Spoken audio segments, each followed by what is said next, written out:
చంద్రబాబు నాయుడు గారితో సహా ఒక పక్క ఆంధ్రప్రదేశ్ ప్రభుత్వమేమో పేద ఏడుపులు, బీద ఏడుపులు ఏడుస్తూ ఉంటారు. మరొక వైపు ప్రజాధనాన్నేమో విచ్చలవిడిగా ఖర్చు పెడుతూ ఉంటారు. ఇప్పటికే చంద్రబాబు గారు అంటే సీఎం గారు, డిప్యూటీ సీఎం గారు, లోకేష్ గారు ఎక్కితే విమానం, దిగితే విమానం, అప్ అండ్ డౌన్‌లు దాన్ని ఒక షేర్ ఆటో కంటే దారుణంగా. ఇటువంటి ఖర్చులు చెప్పలేనన్ని. అండ్ మరొక వైపు ఇప్పుడు ఎండాకాలం ప్రజలు గ్రామీణ ప్రాంతాల్లో తాగునీటికి కూడా ఇబ్బంది పడిపోతూ ఉన్నారు. ప్రజలందరూ చాలా సమస్యల్లో ఉన్నారు. వాటి మీద దృష్టి పెట్టి ఓవర్‌కమ్ చేయాల్సిన టైంలో ఏకంగా 9 మంది మంత్రులు సింగపూర్ వెళ్తూ ఉన్నారు. సింగపూర్ వీళ్ళు స్టడీ టూర్ అంటున్నారు కానీ అదేదో విహారయాత్రకు పోయినట్లే ఉంది. 9 మంది మంత్రులు ఒకేసారి. దేనికోసమట?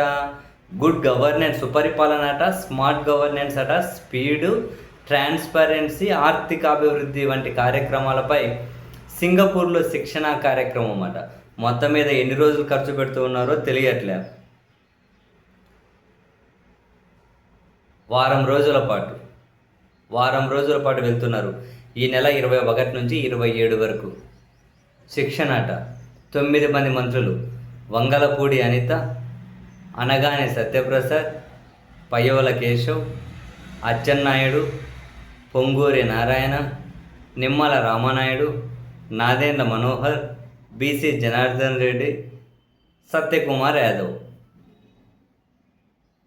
అంటే బీజేపీ నుంచి ఒక మంత్రి, జనసేన నుంచి ఒక మంత్రి, 7 మంది టీడీపీ నుంచి మంత్రులు.